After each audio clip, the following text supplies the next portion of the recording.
اگر آپ کو میری یہ ویڈیو پسند آئے تو like, comment and share, subscribe کرنا مت بھولیے۔ بسم اللہ الرحمن الرحیم۔ السلام علیکم آڈینس۔ گمشدہ قافلے کی 40 ایپیسوڈ کے ساتھ میں ہوں آپ کی ہوسٹ، آپ کے اپنے YouTube channel Urdu novels and poetry پر۔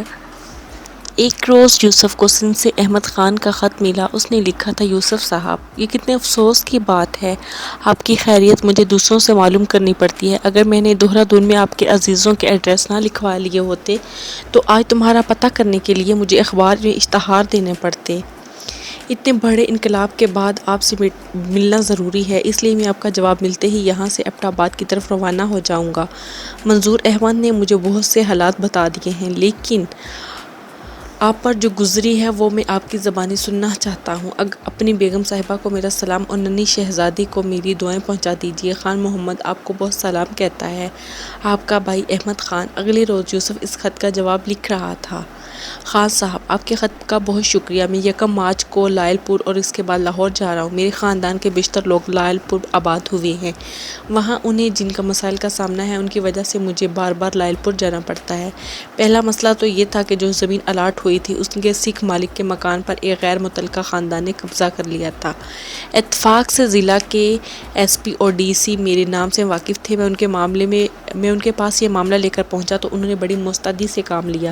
دوپہر کے وقت گوجرا سے ایک فرض شناس ASI کی قیادت میں پولیس پارٹی روانہ ہوئی اور عشاء کی نماز سے پہلے میرے خاندان کے لوگوں کو قبضہ مل چکا تھا۔ پھر آپ جانتے ہیں محکمہ مال اور پولیس کے اہلکار دیہاتی لوگوں کو کس قدر مصروف رکھتے ہیں، اور لوگ بھی جن کے ساتھ مہاجر کا لفظ لگایا ہے، یہ لوگ پریشان ہوتے ہیں تو میرے پاس ایبٹ آباد پہنچ جاتے ہیں۔ مجھے بذات خود دلائل پور جانا پڑتا ہے یا کسی ذمہ دار افسر کو فون کرنا پڑتا ہے۔ ان حالات میں اگر اپنے دوستوں اور بزرگوں کی طرف توجہ نہ دی سکا تو مجھے قابل معافی سمجھا جانا چاہیے۔ لاہور میں آپ سے ملاقات ہوگی تو بہت سی باتیں کروں گا۔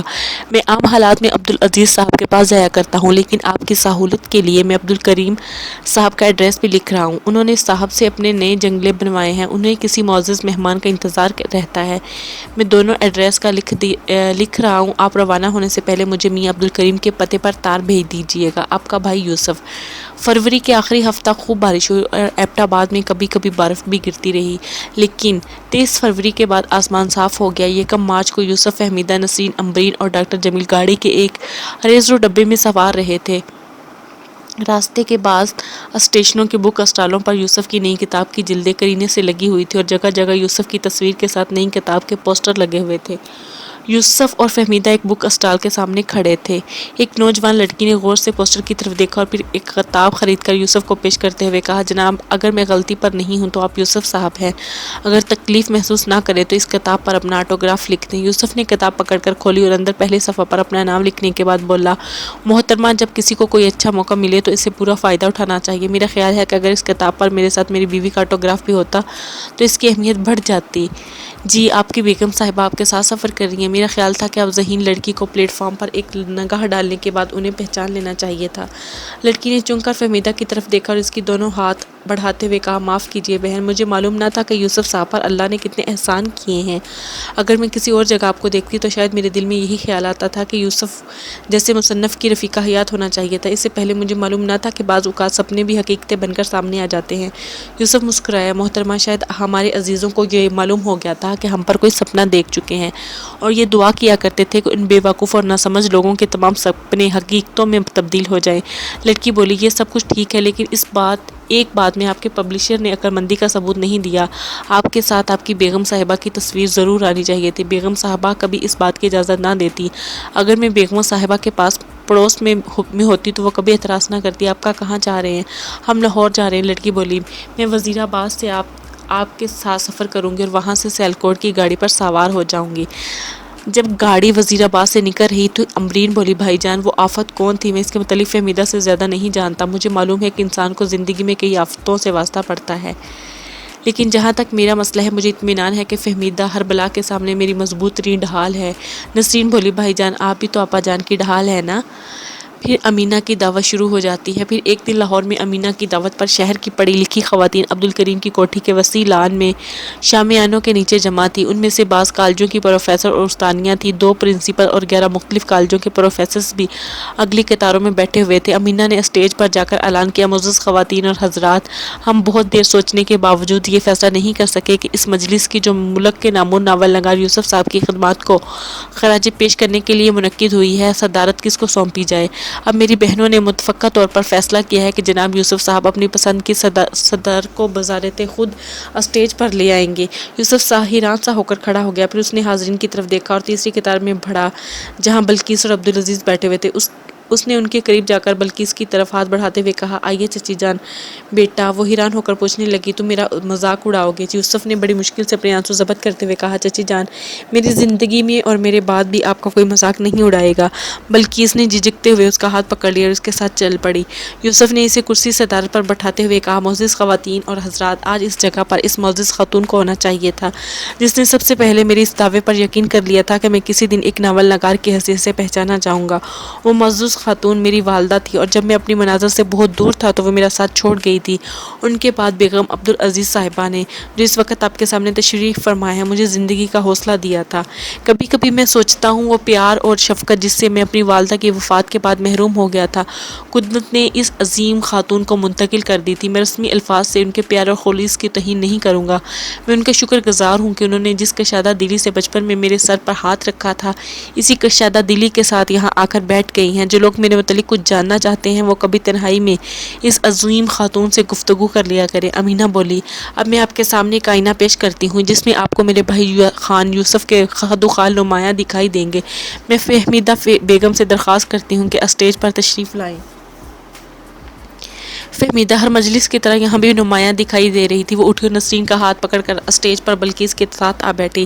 اس کے بعد امینہ نے اعلان کیا، معزز خواتین اور میری بہنوں، اب آپ بھائی جان کے اس قدردان کی تقریر سننے کے لیے تیار ہو جائے جنہیں ہم ایک مشہور سرجن کی حیثیت سے جانتے ہیں اور اس حیثیت سے میرے اور بھائی یوسف صاحب کے خاندان کے بہت بڑے محسن ہیں اور جن کی وجہ سے مجھے اور میرے عزیزوں کو یہ اطمینان رہتا ہے کہ ہم کسی کو تکلیف ہوگی تو ایک کامیاب ڈاکٹر ہمارے علاج کے لیے موجود ہوگا۔ چند ہفتے قبل ادب کے ساتھ ان کے لگاؤ کا ہمیں کوئی علم نہ تھا، لیکن جب ڈاکٹر صاحب کو اس اجتماع میں شرکت کی دعوت دی گئی تو انہوں نے مجھے ٹیلی فون پر کہا، میں بڑی خوشی سے اس اجتماع میں حاضر ہوں گا اور تقریر بھی کروں گا۔ مجھے یقین ہے کہ آپ ان کی تقریر غور سے سنیں گے۔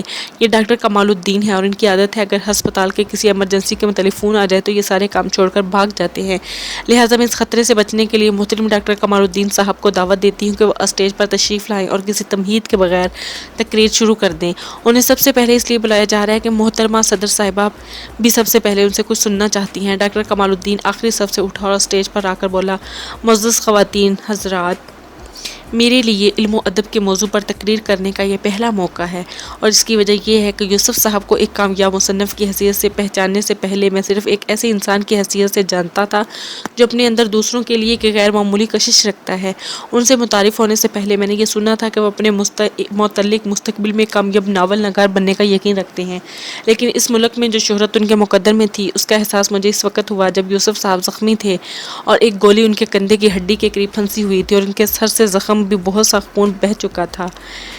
ان کی جان بچانے کے لیے ایک انتہائی نازک آپریشن کی ضرورت تھی۔ یہ میرا تجربہ ہے کہ ایسے مریضوں کو موت کے منہ سے واپس لانے کے لیے ڈاکٹر یا جراحوں کی قابلیت سے زیادہ مریض کے عزم و یقین اور اندرونی توانائی کی ضرورت ہوتی ہے، اور یہ توانائی عزم زندگی کے کسی مقصد سے وابستگی کا مرہون منت ہوتا ہے۔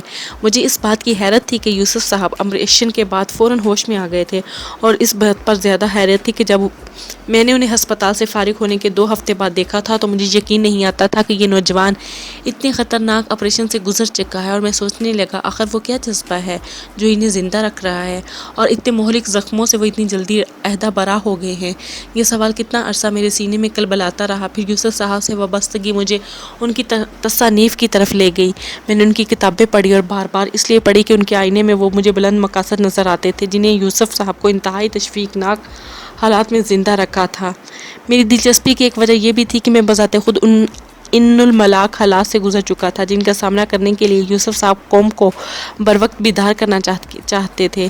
میں آپ کو وہ خط پڑھ کر سنانا چاہتا ہوں جو یوسف صاحب جہاد کشمیر پر روانہ ہوتے وقت اپنی رفیقہ حیات کے لیے لکھ کر چھوڑ گئے تھے۔ اس خط کے مضمون کا ایک ادھورا سا عکس ان کی نئی کتاب میں بھی آیا ہے، لیکن میں اصل خط آپ کو پڑھ کر سناتا ہوں جس سے یوسف صاحب کی پوری شخصیت ہماری آنکھوں کے سامنے آ جاتی ہے۔ وہ خط یہ ہے: رفیقہ حیات، مجھے رات سوتے سوتے اچانک خیال آیا کہ آپ کے پاس کئی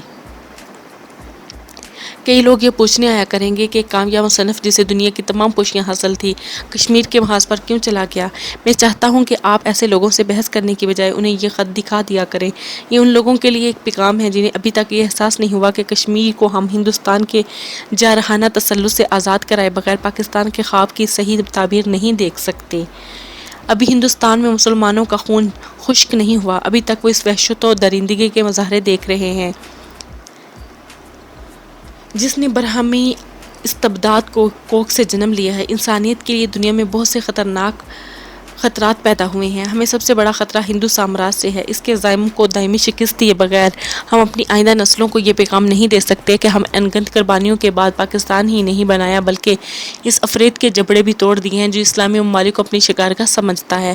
فہمیدہ، شاید میں یہ بات کئی بار دہرا چکا ہوں کہ دنیا کی بدترین سفاکی اور درندگی نے ان لوگوں کے مندروں میں جنم لے لیا ہے جہاں آسمان پر سب کچھ بھگوان کا ہوتا ہے اور آسمان کے نیچے سب کچھ برہمن کا یا ان دیوتاؤں کا جن کی ہیبت سے برہمن عوام کو ڈرا کر لوٹ سکتے ہیں۔ ہماری خوش قسمتی یہ ہے کہ ہم نے پاکستان بنا کر برصغیر کے ایک حصے کو برہمنی جارحیت سے محفوظ کر لیا ہے، لیکن ہمیں یہ نہیں بھولنا چاہیے کہ ہم برہمن ایک موقع کھونے کے بعد دوسرے موقع کا انتظار کریں گے اور وہ صدیوں تک مسلمانوں کو فیست و نابود کرنے کے لیے بہترین موقع کا منتظر رہے گا۔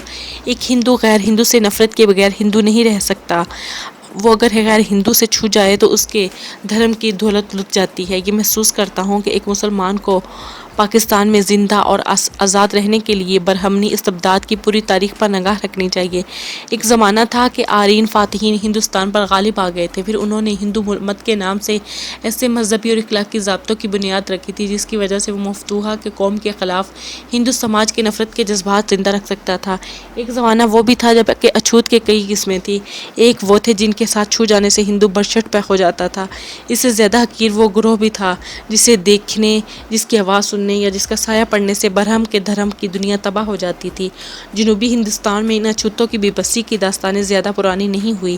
جو سفر کے لیے گھر سے باہر نکلتے تھے تو اپنے ڈنڈے سے ایک گھنٹی باندھ لیتے تھے۔ اس گھنٹی کی آواز اونچی ذات کے ہندوؤں کو یہ اطلاع دیتی تھی کہ ایک ملیچ یا شودر جسے دیکھنے، جس کی آواز سننے اور جس کا سایہ پڑنے سے ان کا بیڑا غرق ہو جاتا ہے، اس راستے پر آ رہا ہے۔ اونچی ذات کے ہندو اس راستے سے ایک طرف ہو جاتے تھے، اپنی آنکھیں بند کر لیتے تھے اور کانوں میں انگلیاں ٹھوس لیتے تھے۔ غیر ہندو سے نفرت ہندو سماج کی میراث ہے۔ انہیں جب موقع ملے گا اس میراث کو محفوظ کرنے کی کوشش کریں گے۔ میں یہ محسوس کرتا ہوں کہ ہندو اپنے ظلم اور درندگی کی ابتدا کشمیر سے کرے گا، اس لیے کشمیر کو اس کے غاصبانہ قبضے سے نجات دلانا ہماری ایک عظیم ترین ذمہ داری ہے۔ میں مستقبل کے افق پر اس آنے والے دور کے بھیانک مناظر کو دیکھا کرتا ہوں جب ہندو 20ویں صدی کی اسلحہ سے لے کر کشمیر کی وادیوں میں جبر و استبداد کے ایک نئے دور کا آغاز کرے گا۔ اس کے افواج کی حفاظت ٹینکوں اور ہوائی جہازوں سے ہو رہی ہوگی۔ وہ نہتے کشمیریوں کی بستیاں جلائے گا، اس کے فوجی لوگوں کے گھروں میں گھس جایا کریں گے اور ان گھروں سے مرتی ہوئی انسانیت کی آخری سسکیاں سنائی دیا کریں گی۔ میں قوم کو ان عافیت پسندوں سے خبردار کرنا چاہتا ہوں جو اپنے آپ کو دھوکہ دینے کے لیے کہا کرتے ہیں کہ آج کے حالات پرانی رنجشوں کا نتیجہ ہے، اگر ہم نے مدبر سے کام لیا تو ہندو خود بخود ٹھیک ہو جائے گا۔ ان لوگوں کو میرا یہ پیغام ہے کہ ہندوستان کی نیک خواہشات سے کبھی خوش نہیں ہوگا۔ یہ کمزور کا گلا گھونٹنا ہے اور اس طاقتور کے لیے پاؤں پر گرتا ہے۔ وہ کسی پانی پت کے میدان سے منہ کی کھا کر تو براہ راست پر آ سکتا ہے، لیکن نیک تمناؤں سے اسے ٹھیک نہیں کیا جا سکتا۔ میں مانتا ہوں کہ وہ تعداد میں زیادہ ہے، میں بھی مان لیتا ہوں کہ انہوں نے کچھ اپنی کوشش اور کچھ دوسروں کی مدد سے اسلحہ کے انبار لگا لیے ہیں، لیکن یہ کبھی نہیں ہو سکتا کہ جب اسے انسانی خون کی پیاس محسوس ہو تو ہم اس کے سامنے باندھ کر کھڑے ہو جائیں۔ اس کے جارحانہ عزائم کو شکست دینا ہماری ایک تاریخی ذمہ داری ہے اور یہ تاریخی ذمہ داری ہمیں آئندہ نسلوں پر نہیں چھوڑنا چاہیے۔ ورنہ انہیں زیادہ نامساعد حالات میں بھارتی جبر و استبداد کا سامنا کرنا پڑے گا۔ ہم کشمیر سے اسے مار بگائیں گے تو ہمارا آدھا خطرہ کم ہو جاتا ہے، اور یہ کسی چھوٹے سے پانی پت میں باقی رہنے سے پہلے خطرات ختم ہو جائیں گے۔ یہ قیاس آرائی نہیں، یہ تاریخ ہے۔ جس 1000 سالہ عرصہ میں مسلمانوں نے ہندوستان پر حکومت کی ہے، اس دور میں ہندوستان سے زیادہ امن پسندی کوئی نہ تھا، اور جب 1000 سال کی غلامی کے بعد اس کا ہاتھ مسلمانوں کی شہرک تک پہنچ گیا تو اس سے زیادہ ظلم کی کوئی حد نہ تھی۔ دانا لوگ یہ کہتے ہیں کہ اگر کسی کو شریف دوست نہ مل سکے تو اسے ایک شریف دشمن کو بھی غنیمت سمجھنا چاہیے، لیکن ہندو ہمیشہ ایک برا دوست اور بدترین دوست ثابت ہوتا رہا ہے۔ اس کی ذہنیت تبدیل کرنے کے لیے ہمیں قدم قدم پر ثابت کرنا پڑا ہے کہ ہم پوری جرات اور عزم و استقلال سے حالات کا سامنا کرنے والے ہیں۔ جس دن ہم اس خوش فہمی میں مبتلا ہو جائیں گے کہ ہمیں اپنے ہندو ہمسائے سے کوئی خطرہ نہیں، ہماری شرافت اسے کسی طرح راہ راست پر لے آئے گی، تو ہمیں یہ سمجھ لینا چاہیے کہ ہم اس دن زندگی سے زیادہ موت کے قریب ہوں گے۔ یہ یوسف کا ہے۔ ڈاکٹر کمال الدین کی تقریر کے بعد امینہ قدرے توقف کے بعد بولی، معزز خواتین و حضرات، محترمہ نسرین صاحبہ بیگم یوسف صاحبہ کی چھوٹی بہن ہے اور قوم کی ایک ہونہار بیٹی ہیں۔ پڑھے لکھے لوگ ان سے باتیں کرنا اور ان کی باتیں پسند کرتے ہیں۔ وہ یوسف صاحب کے متعلق اتنی باتیں جانتی ہے کہ شاید کوئی اور نہ جانتا ہو۔ یوسف صاحب کہا کرتے ہیں کہ اس ہونہار بچی نے مجھے اس زمانے میں ایک کامیاب مصنف تسلیم کر لیا تھا، جب مجھے کوئی نہیں جانتا تھا، جب میرے چاروں طرف غم کے بادل چھائے ہوئے تھے، تو یہ میرا ہاتھ پکڑ کر روشنی کی طرف لے گئی تھی۔ یوسف صاحب یہ بھی کہا کرتے ہیں کہ بیگم بلقیس صاحبہ اور نسرین کا شکریہ ادا کرنے کے لیے مجھے کبھی موزوں الفاظ نہیں ملیں گے۔ اب میں نسرین صاحبہ کو کچھ کہنے کی دعوت دیتی ہوں۔ نسرین اٹھی اور مائک کے سامنے آ کر بولی، معزز خواتین و حضرات، میری محترم اور عزیز بہنوں، مجھے وہ زمانہ ایک خواب معلوم ہوتا ہے جب میں نے بھائی جان کو پہلی بار دیکھا تھا، اور بھائی کا لفظ میرے ذہن میں ایک خاص مفہوم پیدا ہوتا تھا۔ اگر میں ان کے متعلق وہ سب کچھ بیان کروں جو میں جانتی ہوں تو آپ سنتے سنتے اور میں بولتے بولتے تھک جاؤں، لیکن خوشی کے موقع پر تھک جانا کوئی اچھی بات نہیں، اس لیے میں آپ کے صبر کا امتحان نہیں لوں گی۔ آپ نے یوسف بھائی جان کی نئی کتاب پڑھی ہوگی۔ آپ اس کتاب کے متعلق میرے احساسات کا اندازہ اس بات سے لگا سکتے ہیں کہ ایک قافلہ جس کے ساتھ میری بڑی بہن، میرا بہنوئی اور ان کا بیٹا اور ان کے دوسرے عزیز سفر کر رہے تھے، ہوشیارپور سے دریا عبور کر کے اس امید کے ساتھ ضلع گورداسپور پہنچ رہے تھے کہ وہ پاکستان میں داخل ہو رہے ہیں۔ یہ قافلہ بھائی جان کے گاؤں کے راستے میں گم ہو گیا تھا اور میں زندہ بچ کر رات کے وقت ایک اجڑے ہوئے گاؤں میں پہنچی تھی۔ بھائی جان کا گاؤں تھا اور ان کے خاندان کی ہجرت کے بعد گاؤں کے غیر مسلم بھی خوابی حملے کے خوف سے بھاگ گئے تھے۔ آپ نے ایسا مکمل اور ایسا ہولناک سناٹا کبھی نہیں دیکھا ہوگا۔ ایک پورے جیتے جاگتے گاؤں میں کوئی انسان آواز نہیں تھی۔ مجھے ایسا محسوس ہوتا تھا کہ ہر درخت، ہر جھاڑی اور کماد اور چیری کے ہر کھیت میں بھوتوں، چڑیلوں اور خون خواروں درندوں کی فوجیں چھپی ہوئی ہیں۔ باہر سے کوئی آواز آتی تھی تو وہ آس پاس گیدڑوں اور دوسرے گاؤں کے کتوں کے بھونکنے اور رونے کی آواز تھی۔ گاؤں کی مسجد کے قریب کس مشکل سے میرے منہ سے یہ آواز نکل رہی تھی، بھائی جان، بھائی جان، بھائی جان، اور ساتھ ہی میں رو رہی تھی اور یہ دعا بھی کر رہی تھی کہ اللہ کرے بھائی جان اور ان کے سب عزیز پاکستان پہنچ گئے ہوں۔ یہ خوف اور بے چارگی کے الفاظ شاید میرے احساسات کا مفہوم ادا نہ کر سکیں۔ پھر کوئی کہہ رہا تھا، میری بہن، میری شہزادی، میری بیٹی، یہ میرے بھائی جان اس وقت بھی اتنے عظیم تھے کہ اپنے قافلے کو امرتسر سے کوئی 15 میل آگے لاہور کے راستے میں چھوڑ کر واپس پہنچ گئے تھے۔ یہ سن کر واپس پہنچ گئے تھے کہ میں اپنی بہن، بہنوئی، بھانجے اور ان کے خاندان کے دوسرے لوگوں کے ساتھ دریا عبور کر کے ضلع گورداسپور کے راستے پاکستان پہنچ رہی ہوں، اور پھر میں نے ایک ایسا سفر شروع کیا تھا جس کے تصور سے میرے رونگٹے کھڑے ہو جاتے ہیں، اور جسے یہ فخر بھی محسوس ہوتا کہ میرے ساتھ میرا وہ بہادر بھائی تھا جس کی قربت کے احساس نے میرے دل سے موت کا خوف نکال دیا تھا۔ بہنوں اور بزرگوں، میں گمشدہ قافلوں کی ایک جھلک دیکھ چکی ہوں، اور یہ قافلہ ان بے شمار قافلوں میں سے ایک تھا جن کے لیے نشان وقت کی ریت کے نیچے دیتے جا رہے ہیں۔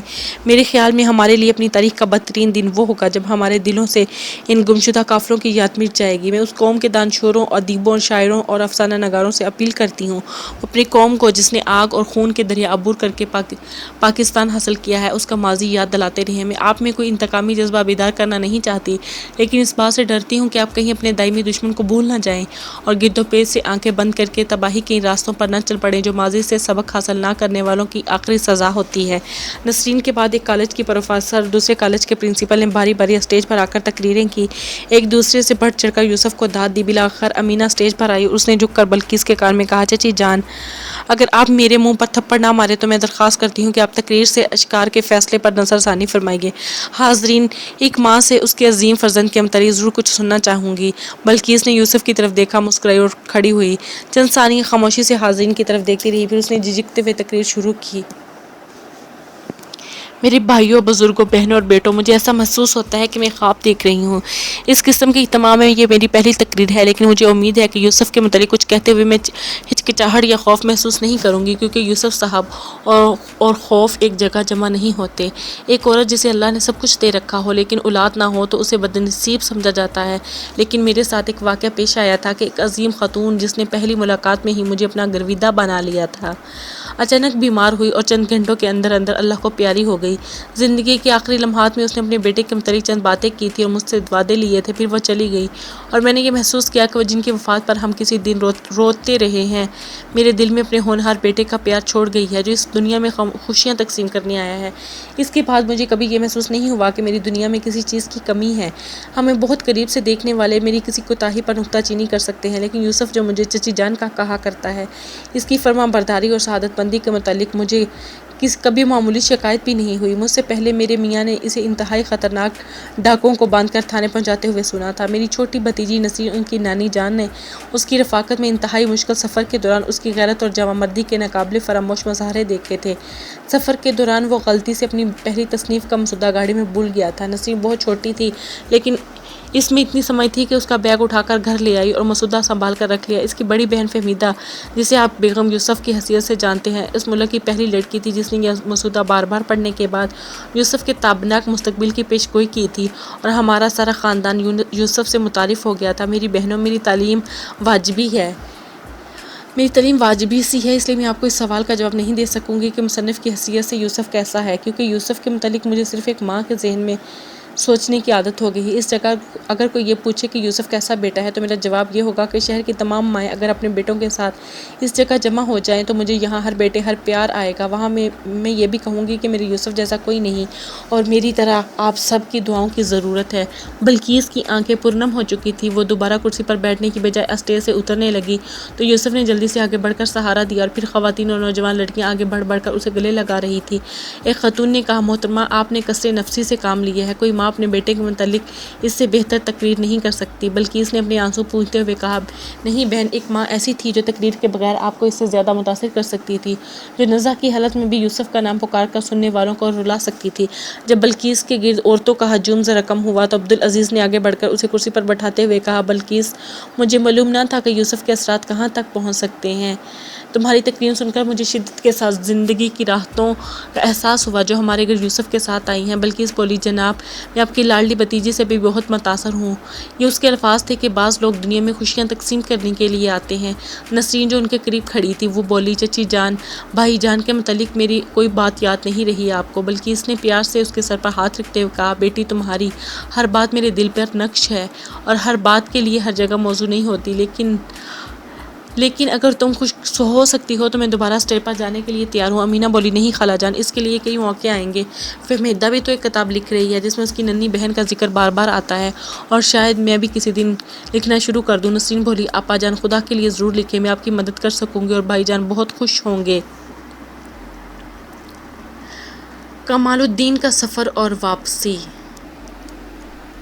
20 اگست کی شام ڈاکٹر کمال الدین یوسف کے نام یہ مختصر سا پیغام چھوڑ کر اچانک غائب ہو گیا کہ مجھے یہ اطلاع ملی ہے کہ حیدرآباد کے چند گھرانے کراچی میں آباد ہو گئے ہیں۔ اگر کراچی سے کوئی امید کی روشنی دکھائی دی تو ممکن ہے میں دکن کی طرف چل پڑوں۔ میں نے یہ سطور لکھنے سے پہلے آپ سے ٹیلی فون پر رابطہ کرنے کی کوشش کی تھی لیکن آپ دفتر میں نہیں تھے۔ بہرحال اس سفر میں مجھے قدم قدم پر آپ کی دعاؤں کی ضرورت ہوگی۔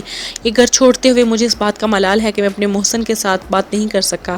کوئی 27 دن بعد بلقیس کے نام کمال الدین کا خط آیا، چچی جان، میں اس بات پر بہت نادم ہوں کہ میں نے ایسے لوگوں کو بھی پریشان کیا جن کی میں بے حد عزت کرتا ہوں۔ اگر نیچے لکھے ہوئے ایڈریس پر مجھے آپ یہ بتا سکیں کہ آپ میرے جرم کو قابل معافی سمجھتی ہیں اور نسرین بھی میرے یہ خطا معاف کر سکتی ہے تو میں انشاءاللہ جلد از جلد اپنے سفر ختم کر کے واپس آ جاؤں گا۔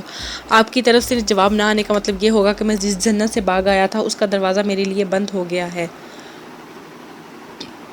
چند منٹ بعد بلقیس اسے یہ جواب لکھ رہی تھی، ڈاکٹر صاحب، خدا کے لیے تو فوراً واپس آ جائیے، آپ سے کوئی ناراض نہیں ہے۔ نسرین تو یہ حالت ہے کہ وہ آپ کا خط پڑھتے ہی رو پڑی تھی اور جب میں نے اسے یہ پوچھا تھا کہ تمہاری طرف سے کیا لکھا جائے تو اس کا جواب تھا کہ اگر وہ ان کے آنے سے پہلے مر جاؤں تو آپ انہیں یہ بتا دیں کہ آخری وقت پر بھی میں انہیں آوازیں دے رہی تھی۔ 6 ہفتے بعد بلقیس کے سامنے کھڑا بڑی مشکل سے اپنے آنسو ضبط کر رہا تھا۔ جب بلقیس اپنے سامنے بٹھا کر تسلیاں دے رہی تھی وہ کہہ رہا تھا کہ چچی جان میں یہ سمجھ کر یہاں سے نکلا تھا کہ دنیا بہت وسیع ہے اور اس کی وسطیں اپنے اندر میرے سارے غم سمیٹ لیں گی، لیکن یہاں سے نکلتے ہی مجھے محسوس ہوا کہ جس قدر آپ سے دور جا رہا ہوں اسی قدر یہ دنیا تنگ ہوتی جا رہی ہے اور وہ مقام بہت جلد آ جائے گا جس سے آگے میں ایک قدم بھی نہیں اٹھا سکوں گا۔ میں وہ اجڑا ہوا گاؤں دیکھ کر آیا جو کبھی میرا گاؤں تھا۔ لاہور سے روانہ ہونے سے قبل میں نے انگلینڈ میں اپنے ایک استاد کو یہ خط لکھا تھا کہ شاید مجھے ایک مدت کے لیے پاکستان سے ہجرت کرنی پڑے۔ مجھے امید ہے کہ آپ کی توجہ سے مجھے انگلینڈ یا امریکہ میں کوئی معقول ملازمت مل جائے گی۔ جواب کے لیے میں نے انہیں کراچی کے ایک دوست کا ایڈریس بھی دیا تھا۔ میں دکن خاک چھاننے کے بعد واپس کراچی پہنچا تو میرے پروفیسر کی طرف سے یہ حوصلہ افزا پیغام پہنچ چکا تھا کہ تمہیں انگلینڈ اور امریکہ میں اچھی ملازمتیں مل سکتی ہیں، تم جلد از جلد میرے پاس پہنچ جاؤ۔ لیکن چچی جان یہ عجیب بات ہے کہ میں اپنے اس دوست کے پاس 1 گھنٹہ بھی نہیں ٹھہر سکا۔ کراچی واپس آ کر میرے ذہن میں سیدھا یہاں پہنچنے کے سوا اور کوئی مسئلہ نہ تھا۔ مجھے ایسا محسوس ہوتا تھا کہ جس مشعل کی روشنی میں اپنا راستہ دیکھ سکتا تھا وہ کہیں گم ہو گئی ہے، مجھے اس کی تلاش میں واپس جانا پڑے گا۔ تو بہت پیاری چچی جان میں واپس آ گیا ہوں اور راستے میں ہر قدم پر مجھ پر یہ خوف سوار تھا کہ آپ کی نگاہوں میں غصہ میرے لیے بہت بڑا ہوگا اور یہ غصہ میرے لیے ایک مسئلہ بن جائے گا۔ چنانچہ چچی جان کراچی سے ایک دوست نے میرے لیے ہوائی سفر کا بندوبست کر دیا تھا اور ہوائی جہاز پر سوار ہوتے اور اترتے ہوئے اس کے بعد گھر کے راستے پر میں قدم قدم یہ دعا کر رہا تھا کہ میں آپ کو مسکراتا ہوا دیکھوں۔ یہ چھوٹی سی خواہش میرے لیے زندہ رہنے سے زیادہ اہمیت رکھتی ہے۔ بلقیس نے پیار سے اس کے سر پر دونوں ہاتھ رکھ دیے اور اس کے ساتھ ہی اس کی آنکھوں سے آنسو چھلکنے لگے۔ بلقیس نے کہا بیٹا اس مہم میں اگر تمہیں کوئی کامیابی ہے تو تمہیں یہ نہیں سوچنا چاہیے کہ تمہارے اچانک روپوش ہو جانے سے ہمیں کتنی تکلیف ہوئی ہے۔ چچی جان میں یہاں یہ دعائیں کرتا پہنچتا ہوں کہ آپ چہرے پر ایک ماں کی مسکراہٹ دیکھوں۔ بلقیس نے جواب دیا ماں صرف اپنے بچوں کی خوشیاں دیکھ کر مسکرا سکتی ہے۔ کمال الدین نے قدرے توقف کے بعد پوچھا نسرین کہاں ہے؟ چچی جان شکر ہے تمہیں اس کا بھی خیال آیا۔ چچی جان اگر آپ یہ سن کر خوش ہو سکتی ہیں کہ نسرین ہر مقام پر میرے ساتھ تھی اور اس مکان میں داخل ہونے کے بعد اس بات سے میری نگاہیں اسے تلاش کر رہی ہیں تو میں آتے ہی ان کے متعلق پوچھنا چاہتا تھا لیکن کسی خوف نے میری زبان بند کر دی تھی۔ چچی جان وہ ٹھیک ہے نا بے وقوف، تم خود ہی اس سے کیوں نہیں پوچھ لیتے وہ کہاں ہے؟ چچی جان اگر وہ یہاں ہے تو کسی دقت کے بغیر اسے تلاش کر سکتے ہو۔ کمال الدین مسکرایا اور تیزی سے بلا خانے کی طرف بڑھے اور چند ثانیے بعد وہ آنسوؤں کے دھندلکے میں نسرین کو دونوں ہاتھوں میں اپنا چہرہ چھپائے دیکھ رہا تھا۔ نسرین اس نے بھرائی ہوئی آواز میں کہا کیا یہ نہیں ہو سکتا کہ تم اپنا منہ چھپانے کے بجائے مجھے یہاں سے بلا تاخیر نکل جانے کا حکم سنا دو؟ نسرین نے ہاتھ نیچے کر لیا اور دوپٹے سے اپنے آنسو پونجھنے لگی۔ ارے تم رو رہی ہو؟ کیا آپ کسی کو سزا دیتے وقت رونے کے حق سے بھی محروم کر دیتے ہیں؟ یہ نہیں نسرین، میں صرف اپنے آپ کو سزا دے رہا تھا اور اس بات کی سزا دے رہا تھا کہ میں اپنے خاندان کے دوسرے افراد کی تلاش میں کوتاہی کی ہے۔ مجھے انہیں تلاش کے بغیر ایک لمحہ بھی خوش ہونے یا آرام کی نیند سونے کا حق نہیں تھا۔ ایک دن مجھے کراچی میں حیدرآباد کے بعض لوگوں کے آباد ہونے کی اطلاع ملی اور میں یوسف صاحب کو ایک مختصر سا رکا لکھ کر کراچی کی طرف روانہ ہو گیا۔ لیکن انہوں نے یہ صرف بتایا تھا کہ آپ کسی اہم کام سے کراچی روانہ ہو گئے ہیں۔ جب کوئی ان سے پوچھتا تھا کہ وہ کب آئیں گے تو وہ صرف یہ جواب دیتے تھے کہ اس کا انحصار ان کی کامیابی یا ناکامی پر ہے، لیکن اس میں پریشانی کی کوئی بات نہیں ہے۔ پھر آپ کا صرف ایک خط آیا تھا، آپ کراچی سے کسی لمبے سفر پر جا رہے تھے، یہ بھی ہو سکتا ہے کہ آپ جلدی لوٹ آئیں اور یہ بھی ممکن ہے کہ ساری عمر چلتے رہیں، اور یہ ایسے الفاظ تھے جن کی آپ سے توقع نہیں کر سکتی تھی۔ اب آپ ہی فیصلہ کیجئے کہ میں آنسو بہانے میں مجانب ہوں یا نہیں، لیکن کوئی اور بات کرنے سے پہلے آپ کو پورے خلوص کے ساتھ یہ وعدہ کرنا پڑے گا کہ آپ پھر ایک بار پھر ایسے حالات پیدا نہیں کریں گے۔ میرے لیے آپ کا اس طرح غائب ہو جانا ایک بہت بڑی سزا تھی نسرین، کمال الدین نے مخنوع آواز میں کہا۔